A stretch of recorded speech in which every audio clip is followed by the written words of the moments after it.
We've started Ordinary Time, as I've said just now. Ordinary Time started yesterday. And we've started week 10 of Ordinary Time.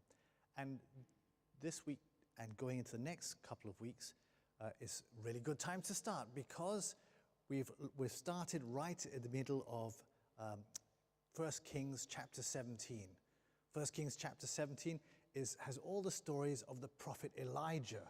We don't hear too much about the prophet Elijah before then, but now, yesterday it started with Elijah telling Ahab. So we're going to hear about Elijah for the next couple of weeks, actually. Then what we've also heard, we've begun hearing the Sermon on the Mount. Yesterday we heard the Beatitudes. That's the beginning of the Sermon on the Mount. And we're going to hear the full sermon.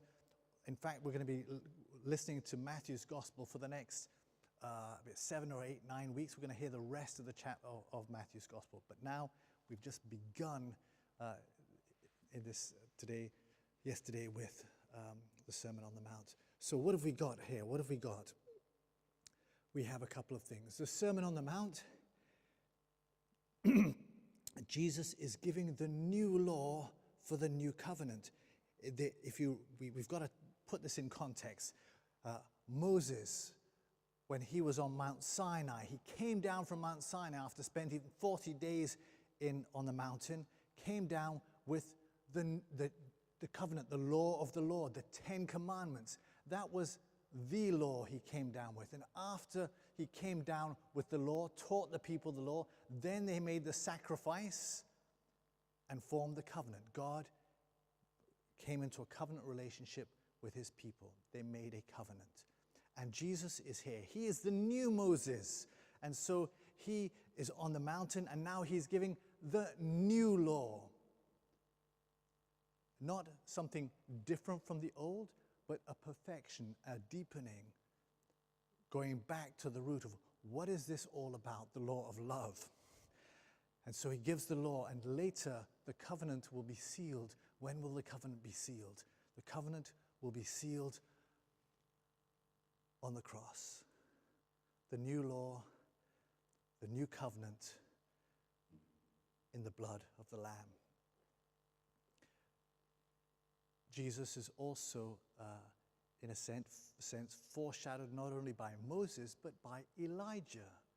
And so, as we start to hear the stories of Elijah, we'll start to see Elijah do the things that we will see Jesus do. So, yesterday, he was confronting it. So, what was Elijah doing in the first place? Elijah was sent to the northern people of Israel. Sorry, just context. Just so when you're at Mass over the next couple of weeks, you've got an idea of what's happening. So Elijah has been called by God to the northern kingdom of Israel. Israel has been split into two. The south, which is Judah, which has Jerusalem, and the north is Israel, which is split off. 10 of the tribes are in the north and only 2 in the south. And so he's been sent to call them back. Why? Because the king has abandoned God and has started worshipping Baal. Baal is the god of the storms and the rain. And so Elijah sent to this country that has taken the god of storm and rain as its god, and he has said to their king, "There shall be no rain in your country anymore. The Lord has said so," showing that the God of Israel is greater than Baal, who is actually nothing. And he works this miracle of nature, something we see Jesus do. Here today, we see Elijah work this miracle with food, and we'll see him work, I think Elisha will do another miracle. There are other miracles of food that happen, I think, with Elijah. So a miracle with food, and of course, as soon as we hear miracle of food, we think of Jesus and the feeding of the 5,000, 7,000, or however many there are. So he's prefiguring Jesus. This is what Jesus will do.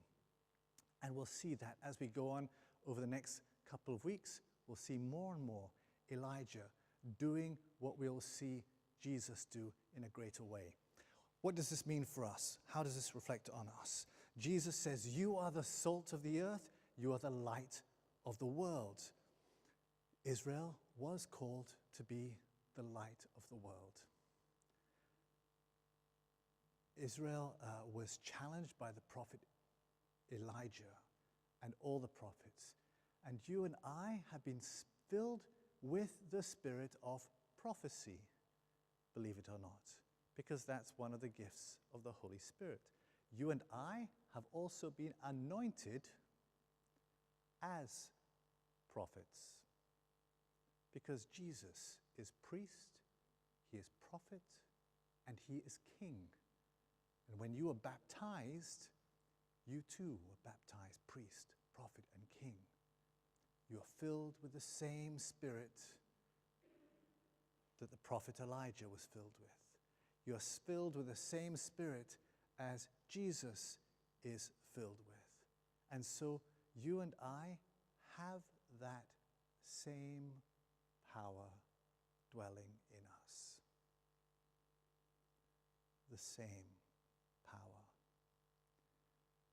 For us, it now needs us to act in faith. If you have the faith the size of a mustard seed, you can say to this mountain, rise up and throw yourself into the sea. We need to ask for greater faith.